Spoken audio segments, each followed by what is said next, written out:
The interrelationship between living things. एक riddle आहे इथे बघा. An age old tree with thick strong trunk give deep dark shade from the scorching sun. Like an old man beard with many strands, it has ropes for swinging for every branch. मराठीमध्ये हे riddle कसं दिलेलं आहे बघा. ऐन दुपारी मिळे सावली तेथे थोडा थांब, झाड जुने खोड मोठे दाढी त्याची लांब. कोण आहे असा? तर आहे बनियन ट्री, वडाचं झाड. काय करतं आपण? सावली देते, खूप मोठं त्याचं स्टेम असतं आणि त्याच्या वडाच्या पारंब्यावरती आपण झोकासुद्धा घेऊ शकतो. पुढे बघूया. इथे तुम्हाला दिलंय plants in our surrounding are useful to us in different way. The names of some plant are given below. For what purpose do we use them their leaves. बघा इथे तुम्हाला परिसरातल्या वेगवेगळ्या झाडांची पानं दिलेली आहेत. त्याचे तुम्हाला काय काय उपयोग आहेत ते दिलेले आहे. इथे आहे पहिलं दिलेले बिटल वाईन म्हणजेच नागवेल. सेकंड आहे फ्लॅम ऑफ फॉरेस्ट म्हणजे पळस. फेंग्रिक मेथी. वस्का अडुलसा. करी लीफ प्लांट कढीपत्ता. याची पानं आपण यूज करतो बघा. पहिलं नागवेलची पानं खातात ना, जे लोक पान खातात त्याला सगळं कात वगैरे लावून ते पान. नंतर पळस आहे, पळसाचं पान हे औषधी असतं. मेथीची पानाची आपण भाजी करतो. अडुळसाचं पान सुद्धा औषधी आहे. तसंच करी लीव्ज आपण कुठे वापरतो? जेवणासाठी, फोडणीसाठी वापरतो. पुढे आहे the need of living thing are met in their environment म्हणजे सजीवांच्या गरजा ह्या त्यांच्या परिसरातूनच पूर्ण होतात. बघा we have many needs like food, water, air, clothes and shelter. All these needs are met in our surrounding. बघा आपल्या ज्या गरजा आहेत, अन्न, वस्त्र, निवारा, ह्या आपल्या आजूबाजूलाच पूर्ण होतात. बघूया आपण. बघा in fact food, water and air are need for all living thing. They are all fulfil in environment but there are different in the need of each kind of living thing. For example, the water that a mouse drink in an entire day would not be enough for an elephant even at one time. म्हणजे बघा आपल्या सगळ्यांच्या गरजा जरी परिसरातून पूर्ण होत असतात तरी सगळ्यांच्या गरजा सेम आहेत का? नाही. उंदीर जेवढं पाणी पितो तेवढंच वाघ पाणी पिऊ हत्ती पाणी पिऊ शकतो का? तर नाही. तर प्रत्येकाच्या गरजा ह्या वेगवेगळ्या आहेत आणि प्रत्येकाच्या गरजा ह्या त्याच्या आजूबाजूच्या परिसरातच पूर्ण होतात. मग ज्या परिसरात त्याच्या गरजा पूर्ण होतात त्या परिसरात राहणं तो प्रेफर करतो. जिथे त्याची गरज, आता वाघ आपल्या आजूबाजूला राहील का? कारण त्याला जंगलामध्येच त्याला राहणार तो. त्याला जंगलामध्ये त्याचं खाद्य मिळतं, त्याचं प्रे असतं तिकडे, म्हणून तो जंगलात राहतो. जसं ज्याला जिथे सराउंडिंग योग्य असेल, त्याची गरज तिथे पूर्ण होईल त्या सराउंडिंगमध्ये तो राहतो. पुढे बघूया आपण. थिंक अबाउट इट दिले बघा. Butterfly feed on nectar of flower म्हणजे बटरफ्लाय काय करतं? फुलातील मध घेतं. Can frog do the same. बेडूक तसंच करेल का? बटरफ्लाय मध ओढतं म्हणून बेडूक सुद्धा मध घेईल का? तर नाही. Sheep it lives off shrub. Can tiger do the same म्हणजे शीप ही लिव्ज खाते पण टायगर पण तेच करेल का? नाही. म्हणजे प्रत्येकाच्या गरजा ह्या वेगळ्या आहेत. बघा fish can breathe in water but can pigeon do it. कबूतर करू शकतो का? नाही. तशाच प्रकारे प्रत्येकाच्या गरजा ह्या वेगवेगळ्या असतात. पुढे बघा. If fish leave the water will they be able to live in the land म्हणजे फिश जर जमिनीत राहतोय तर त्याला पाण्यामध्ये राहतोय, त्याला जमिनीवर राहता येईल का? तर याचं उत्तर आहे नाही. म्हणजे तुम्हाला ही उदाहरणं का दिलेत की एकाच वातावरणामध्ये, एकाच सराउंडिंगमध्ये सगळ्या प्रकारचे प्राणी राहू शकत नाहीत. तर प्रत्येक प्राण्यासाठी वेगवेगळं सराउंडिंग आवश्यक असतं. जिथे त्याच्या गरजा पूर्ण होतात त्या सराउंडिंगमध्येच तो राहू शकतो. ह्याच्यासाठी तुम्हाला एक एक्झाम्पल दिलेलं आहे बघा. ए आणि बी अशा दोन तुम्हाला डब्या घ्यायला सांगितलेल्या आहेत बघा. दोन बॉक्स घ्यायचे आहेत आणि त्या बॉक्समध्ये काय टाकायचं आहे? मॉथ म्हणजे मटकीची सीड टाकायचे, मॉथ त्याचे टाकायचे आहेत आणि काय करायचे? त्याला मोड येऊन द्यायचे आहेत. बघा मोड आल्यावरती दोन्ही ह्याच्यामध्ये टाकायचे. हां हे बघा ए आणि बी मध्ये. आता काय करायचं? ए ह्याच्यामध्ये काय करायचं आपण? Give 2 spoon of water to the soil of box A. इथे 2 स्पून वॉटर एव्हरी डे द्यायचं आहे. आणि दुसऱ्या ह्याच्यात काय करायचं आहे आपण? तर इथे खूप पाणी टाकायचं आहे आपण. म्हणजे 2 चमचे पहिल्या ह्याच्यात टाकायचे 2 स्पून आणि इथे जवळजवळ आपण 1 ग्लास पाणी टाकून द्यायचं आहे. काय होणार आहे थोड्या दिवसांनी, तर जिथे 2-2 चमचे पाणी टाकतोय ते झाड एकदम व्यवस्थित होईल, पण जास्त पाणी टाकलेलं झाड खराब होईल. का तर त्याला ते सराउंडिंग योग्य नाही. जिथे जास्त पाणी असतं ते सराउंडिंग त्याला योग्य नाही. त्याला योग्य प्रमाणातच पाणी असेल असं सराउंडिंग योग्य आहे. बघा, हा फरक आहे की प्रत्येक सजीव अशा सराउंडिंगमध्ये राहतं जे सराउंडिंग त्याला योग्य आहे. Any type of living thing will be found only where all its need are fulfilled. म्हणजेच प्रत्येक सजीवाच्या गरजा जिथे पूर्ण होतात तिथेच तो सजीव आढळतो. ही इतकी उदाहरणं तुम्हाला जी सांगितली ही ह्याच वाक्यासाठी सांगितलेली आहेत की जिथे त्याच्या गरजा पूर्ण होतील तिथेच तो राहणार. मासा जमिनीवर राहू शकत नाही, तसंच पक्षी पाण्यात राहू शकत नाहीत. त्यांच्या गरजा जिथे पूर्ण होतात तिथेच ते राहणार. पुढे बघूया आपण. Let's talk the example of tiger. Tiger has strips. A tiger lies in wait for its prey among tall grass. Its prey cannot see. Prey म्हणजे त्याची शिकार. बघा, cannot see it in the grass because of the strips. म्हणजे वाघाच्या अंगावरती पट्टे पट्टे असतात आणि तो जंगलामध्ये मोठा घास म्हणजे गवतामध्ये लपून राहू शकतो. आणि त्याची जी शिकार आहे म्हणजे त्याचं जे शिकार करण्याचं आहे म्हणजे तो हरण असेल किंवा अजून काही असेल तर त्याला कळतसुद्धा नाही की वाघ इथे लपलेला आहे. मग वाघाला त्याची शिकार करणं हे सोपं जातं. हे बघा, इथे गवतामध्ये लपून बसलेलं आहे, त्यांना दिसत नाही आणि मग वाघ त्यांची शिकार करू शकतो. मग त्याच्यासाठी कोणता सराउंडिंग योग्य आहे तिथेच तो वाघ राहणार. बघा, it can feed off them. For a tiger there also need to be a water hole near by which never dries up even in the summer. They must all be dense vegetation, tall grass or caves in hill or mountain in the area so that the tiger can find shelter.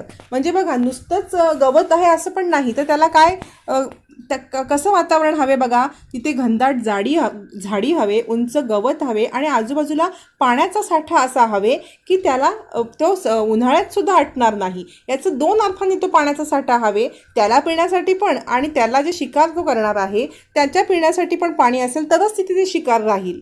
अशा प्रकारे योग्य surrounding असेल तिथेच वाघ राहू शकतो. बघा, पुढे दिलेलं आहे आपल्याला. We keep animal in order to satisfy some of our need. They become dear to us. We look after them well. We feed them and we take them to a vet if they fall ill.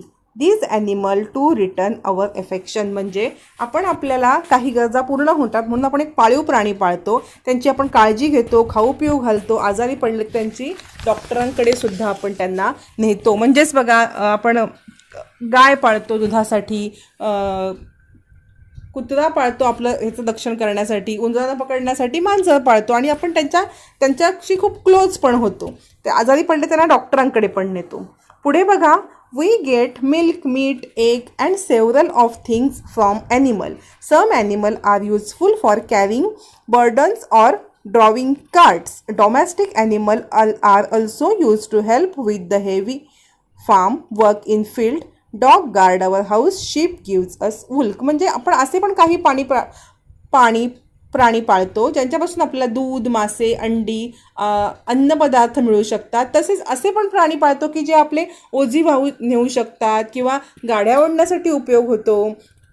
शेतीसाठी बघा बैल पाळला जातो, दुधासाठी आपण गाय पाळतो, तसंच कुत्र्या आपल्या घराची राखण करण्यासाठी पाळतो. मेंढ्यांपासून आपल्याला लोकरसुद्धा मिळते. बघा, पुढे ॲनिमल्स आर अवर फ्रेंड. म्हणजे आपण पेट ॲनिमल पाळतो. बघा, इथे घोडा आपल्याला दिसतोय कॅरी करण्यासाठी. इथे आपण एक मुलगा आणि मुलगी कॅटचे लाड करताना दिसते. आपण पण आपल्या घरात प्राणी असेल त्यांचे लाड करतो. कुत्रा आपले गार्ड करतो आपल्या ह्याचं. तिथे बघा, दुधाचा एक ट्रक दिसतोय. हे दूध आपल्याला कुठून मिळतं? काऊ आणि बफेलोपासून. पुढे बघा, तसंच इथे दिलेलं बघा, even the extract of domestic animal of useful to human. म्हणजे प्राण्यांची जी विष्ठा असते म्हणजे शेण असतं त्याचा पण आपण उपयोग करतो. त्याच्यापासून आपण बघा गोवऱ्या करतो. ग्रामीण भागामध्ये या गोवऱ्यांचं इंधन म्हणून उपयोग केला जातो. तसंच गोबर गॅस. बघा, gas called gobar gas is also obtained from cattle dung. म्हणजे गाईच्या शेणापासून गोबर गॅस तयार केला जातो. असे त्यांचे वेगवेगळे आपण फायदेसुद्धा घेतो. तसं शीपचं जे एक्स्ट्रॅक्ट असतं ते फार्मर्स हे खत म्हणून त्याच्यात वापरलं जातं. पुढे बघूया. Just as we need animal we need plant too. जसंच आपल्याला ॲनिमल पाहिजेत तसंच आपल्याला प्लॅन्टची सुद्धा गरज आहे. बघूया आपण आता प्लॅन्ट कोणते कोणते आपण हे यूज करतोय ते. कशासाठी? Plant gives us food grain, vegetable, fruit. We love flowers too. म्हणजे आपल्याला प्राण्यांपासून अन्नधान्य, भाजीपाला, फळावळ असं सुद्धा मिळतं. We also get cotton wool from plant to make cotton clothes. म्हणजे कापसाच्या झाडापासून कापूस मिळतो आणि त्याच्यापासून आपण कपडे सुद्धा करतो. म्हणजे झाडापासून आपल्याला बऱ्याचशा गरजा पूर्ण होतात. We grow plant that are useful to us. We sow seed. We make sure that they get water. We give manure when necessary. We spray pesticide if they are attacked by insect. म्हणजे आपण काय करतो? झाडाच्या गरजा आपण पूर्ण करतो. बिया लावतो, त्याला पाणी देतो, खत देतो, कीड लागू नये म्हणून कीटकनाशके सुद्धा फवारतो. Plants to gives us abundant. They satisfy our need. Plant सुद्धा आपल्याला भरभरून देतात आणि आपल्या नीड पूर्ण करतात. बघा, animal like monkey, squirrel lives on tree. It gives them certain advantage. Being at height, they are better able to defend themselves from their enemies. म्हणजे झाड आपल्याच नाही तर पशु पक्ष्यांच्या सुद्धा गरजा पूर्ण करतात. उंचावरती बघा माकडं इथे दिसत आहेत. काय होतं? ह्याच्यामुळे त्यांना शिकारीचा भीती राहत नाही. शिकार त्यांना करण्याची म्हणजे उंच असल्यामुळे ते सेफ असतात. तिथे बघा एक चिमणी दिसते तुम्हाला, पक्षी दिसतोय, तिची पिल्लं घरट्यावरती उंच आहेत, ती त्याच्यामध्ये सेफ आहेत. इथे आपल्याला खारुताई सुद्धा दिसते आहे. पुढे बघा. An egret reads on buffalo back. When buffalo is grazing in a grassy area, you are very likely to see an egret reading on its back. What would be the reason of that? म्हणजे बघा, आपण इथे म्हैस चरताना बघितलं आहे, त्याच्यात एक बगळा दिसतात आपल्याला. बगळे काय करतात तर म्हशीच्या अंगावरती छोटे छोटे and certain kind of egrets feed on different kind of insect. Grass is full of all kind of insect, but because they are hidden in the grass, egrets cannot see them and catch them. म्हणजे insect जे म्हशीच्या अंगावरती असतात ते बगळे खातात. Actually insect हे ग्रासमध्ये पण असतात, पण ग्रासमध्ये ते लपलेले असतात आणि बगड्यांना दिसत नाहीत. आणि म्हशीच्या अंगावरती असेल तर ते पटकन दिसतात आणि ते खाऊ शकतात. पुढचा हे आहे seasonal change in living things. म्हणजे ऋतुमानानुसार सजीवांमध्ये होणारे बदल. बघा, we have 3 season. Summer, the rainy season and winter. It is very hot in समर.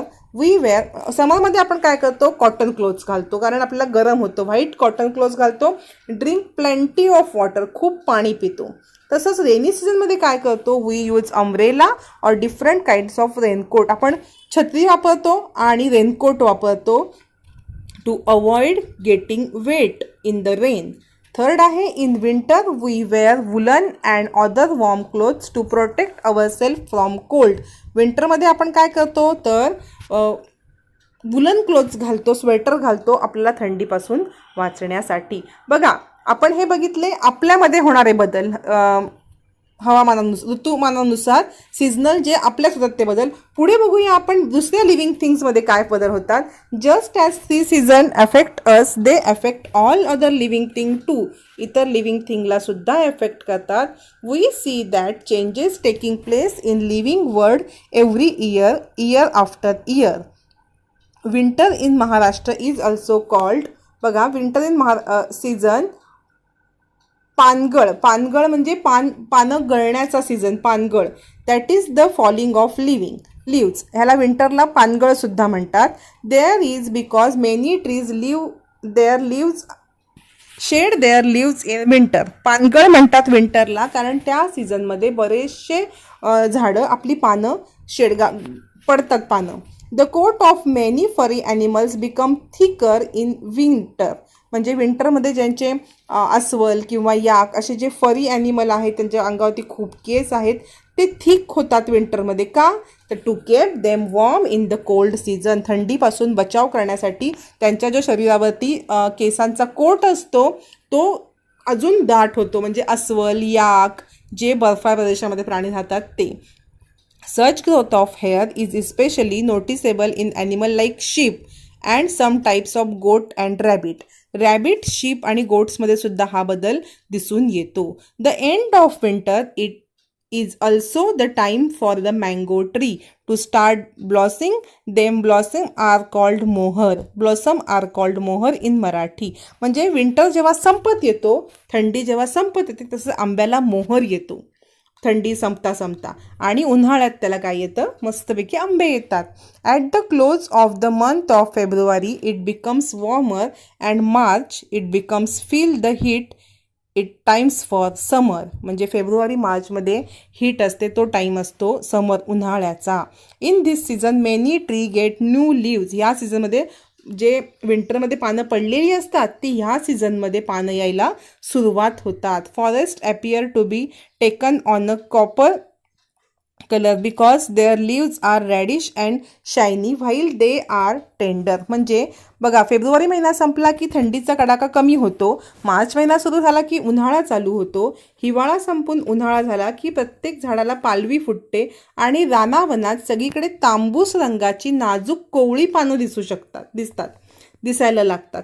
छोटी छोटी पानं येतात, कोवळी. बघा, कोकिळा पक्षाचा मंजूळ आवाजही इथे ऐकायला येतो. The call of koel is heard in many places. In summer the market is full of mangoes. म्हणजे समरमध्ये सगळीकडे आंबे दिसतात. Watermelon for us to buy. तसेच आपण काय काय फळं खातो बघा, ह्याच्यामध्ये कलिंगड घेतो, आंबे घेतो, काजू असतात. ही सगळे उन्हाळ्यात येणारी फळं आहेत.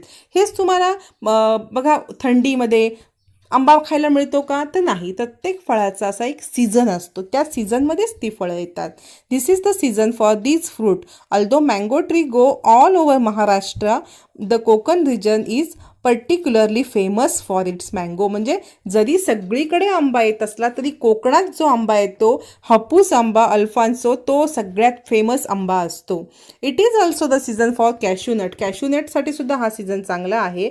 The red yellow cashew nut apple can be seen grown on the cashew tree on the hillside in the Konkan region. म्हणजे काजूची झाडंसुद्धा दिसतात. पुढे दिला आहे जून महिना. In June block clouds make their appearance. The rain season is a short way away. By this time we began to get jackfruit, jamun. म्हणजे बघा, जून महिन्यामध्ये काय होतं, ढग येतात सगळीकडे आणि पावसाळ्याची चाहूल लागते, पाऊस येतो. त्या सीझनमध्ये आपण फणस, करवंद, जांभळे अशा प्रकारचे फ्रूट्स येतात. त्याच्यासाठी तो सीझन आहे. The seed of grass and other plant lie scattered all over the ground.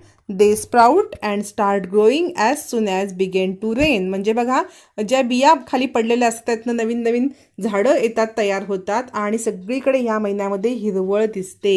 It is become wet everywhere. Frog appear. We also hear the loud noise of frog croaking all together. म्हणजे पावसाळ्यात काय आपल्याला ऐकायला येतं, तर बेडकांचा डराव असा आवाज ऐकू येतो. कधी येतो? फक्त पावसाळ्यातच. As the rainy season end it is time for winter to make come back. जसा रेनी सीझन संपतो परत काय येतो? थंडी येते. असं हे चक्र चालू राहतं. It get colder and colder. That is not good for frog. म्हणजे बघा, जे बेडूक पावसाळ्यात डराव ओरडतात त्यांच्यासाठी हिवाळा हा सीझन योग्य नसतो. They go deep undergo the ground for a long period. म्हणजे मग ते काय करतात, हिवाळा त्यांना सहन होत नाही, मग ते एकदम मोठी बिळं करतात जमिनीच्या खाली आणि तिथे जाऊन लपतात ते 7 or 8 monthsसाठी. We depend on agriculture for food. The different season, summer, winter and monsoon are the time for doing difficult task in the field. म्हणजे आपण अन्नासाठी शेतीवरती अवलंबून असतो. पावसाळा, हिवाळा, उन्हाळा या ऋतूमध्ये शेतीची ठराविक कामे ठरलेली असतात.